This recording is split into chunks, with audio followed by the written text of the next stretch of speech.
Lieber Skorpion, herzlich willkommen zu deinem April-Taroskop. April 2025. Schon sind wir im April. Schnell ist die Zeit wieder vergangen. Ja, schauen wir, was er für dich bereithält, wie er sich gestalten möchte, energetisch, praktisch, zwischenmenschlich. Was wird für dich wichtig und ausschlaggebend? Jedoch aber eventuell auch, was wäre am besten ganz außer Acht zu lassen. Zu diesem Video wie immer bei mir eine Extended-Version mit mehr Details. Den Link dazu findest du hier unterhalb dieses Videos in der Infobox. Bitte drück drauf, du wirst automatisch weitergeleitet. Der Skorpion im April bitte. Schwerelos in der Schwebe. Dumpf, doch da. Zugang. Kein Zugang, ein Zugang. Finde den richtigen Zugang. Es gibt viel zu tun, lieber Skorpion. Doch du möchtest nichts tun. Du möchtest sein. Du möchtest ruhen im Sein.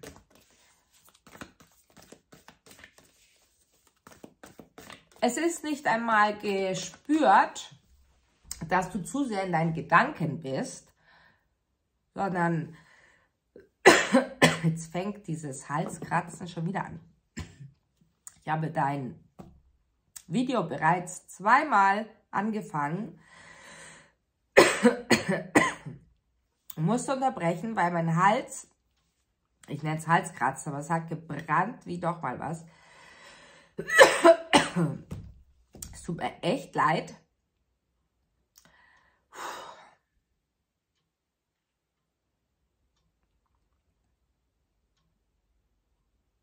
Ich glaube, es geht hier echt um dich. Weil das hatte ich vorher noch nie. Kann gar nicht reden. Yes, sass. Reizhusten und ein Brennen, wie als hätte ich echt da so einen Feuerpunkt. Nun denn. Also, jetzt habe ich einen Faden verloren. Jedenfalls achte bitte auf deine Halsgesundheit, beziehungsweise achte darauf, was dir in der Kehle brennt, was du nicht ausspuckst. Von vorne.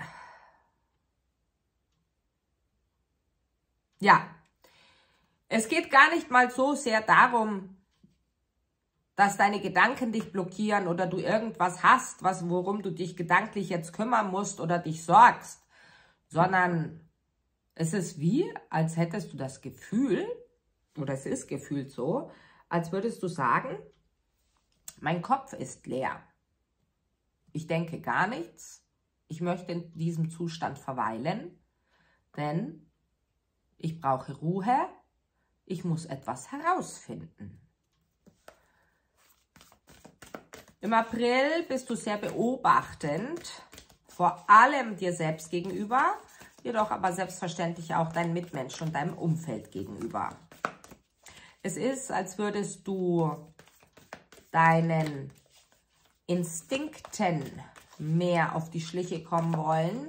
Es ist, als würdest du durch ein Tier, ein fälliges Tier, durch die Beobachtung dieses Tieres irgendetwas erkennen. Dieses Tier möchte dich auf etwas aufmerksam machen, sei es dein eigenes Tier, Nachbarskatze oder irgendein Tier, das du beim Spazieren im Park oder im Wald siehst.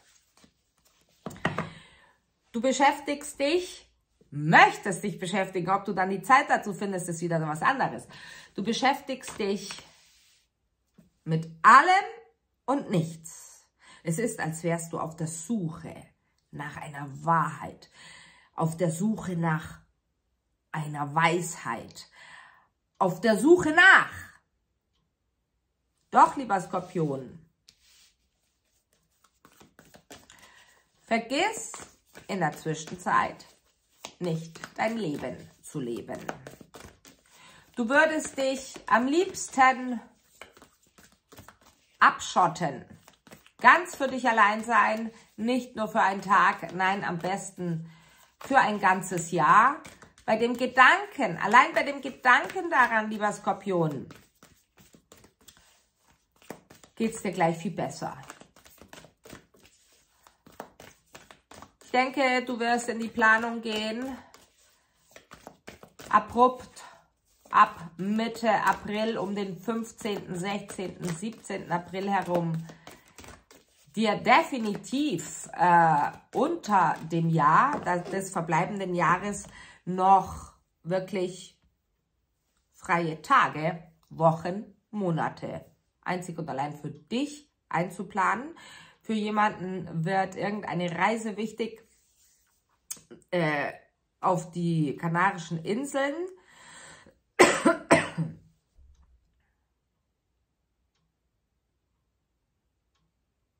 Ja, es ist höchst spannend. Doch jetzt erstmal, jetzt habe ich schon so lange gequatscht. Jetzt schauen wir uns erstmal die Karten an, die für dich rauskamen. Was nimmst du mit deinem physischen Auge wahr? Was kannst du da beobachten? Und was nimmst du wahr mit deinem dritten Auge? Du bist im April im absoluten Beobachtungsmodus. Wie gesagt, in erster Linie dir selbst gegenüber. Wie agierst du? Wie fühlst du? Was macht dieses mit dir? Was macht jenes mit dir? Das ist gut, denn am 27. April oder um den 27. April herum kommt etwas Unvorhergesehenes auf dich zu, beziehungsweise du befindest dich in einer unvorhergesehenen Situation, in der es gilt, durch die Situation hindurch zu sehen, einen kühlen Kopf zu bewahren, ist nichts Schlimmes, um Gottes Willen, nicht jetzt in Panik geraten, doch es ist etwas Ungewöhnliches. Es ist etwas, ja, du wirst mit etwas konfrontiert, was jetzt nicht alltäglich ist bei dir. Vor allem mit deinen inneren Gefühlen, was es auslöst. Und da ist es ja gut dann auch, dass du in der Zwischenzeit schon beobachtet, verstanden und integriert hast, auf das du dann gut antworten kannst. Dir selbst antworten kannst. Es geht gar nicht mal, was du Hinz und Kunz antwortest. Es geht darum, wie du damit umgehst.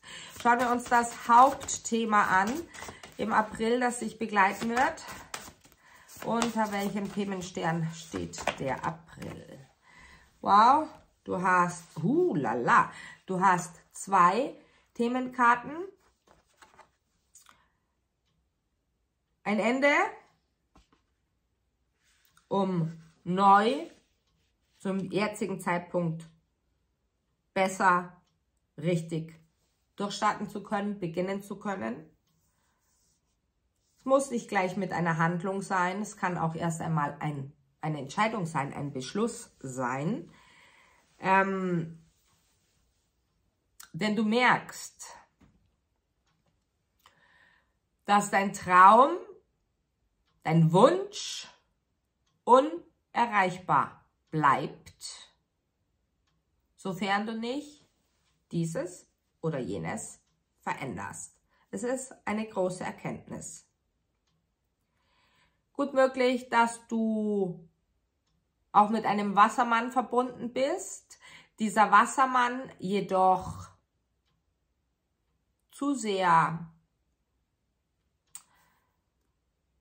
viele Versprechen macht oder zu viel dahin labert einfach, ohne zu wissen, was er labert.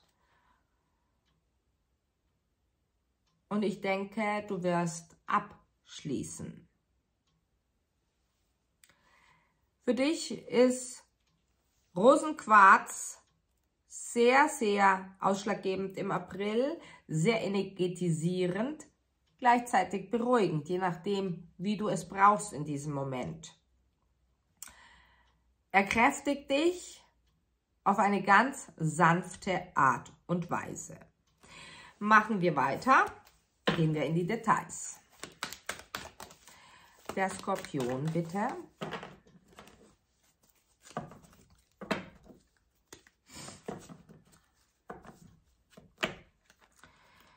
Du versuchst zwei Welten, zwei Ansichten, zwei Unterschiede in dir immer mehr zu einer zu machen. Also diese zwei prägnanten Unterschiede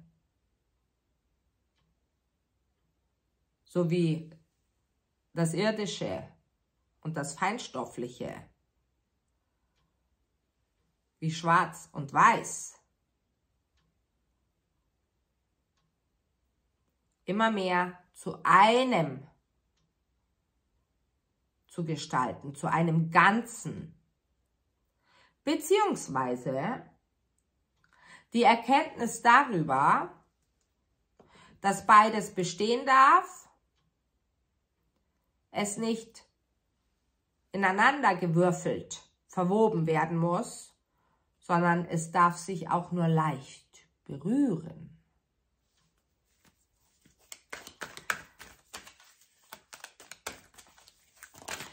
Um den 21. April wird etwas gelingen, beziehungsweise du bekommst eine für dich positive Botschaft, Nachricht oder findest endlich das, wonach du schon so lange gesucht hast.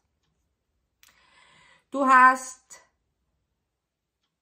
der Welt etwas zu verkünden, der gesamten Welt oder deiner intimen Welt. Das, was du findest, wie gesagt, dies kann materieller Natur sein, dies kann aber auch selbstverständlich eine innerliche Integration sein, eine Erkenntnis, die du verkündest. Du möchtest gesehen werden. Doch die Frage ist, kannst du überhaupt gesehen werden? Du kannst nur gesehen werden, wenn du dich zeigst, so wie du bist. Und dieses so wie du bist kann nur stattfinden, wenn du in 100%iger Akzeptanz deiner selbst bist. Das bist du wohl noch nicht. Denn ansonsten würdest du dich bezüglich gewisser Attitudes, Gedankenstrukturen, Aussehen, was auch immer, nicht verstellen und verstecken. Es geht jetzt gar nicht darum, dass du wissen musst, oh mein Gott, worum geht's? Es wird sich dir zeigen. Dann gilt es aber, erkenne es.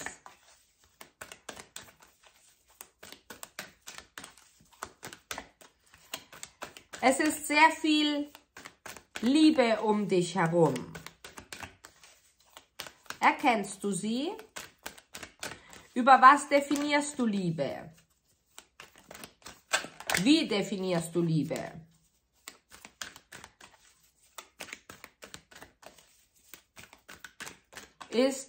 Sind deine Definitionen dazu tatsächlich der Wahrheit entsprechend?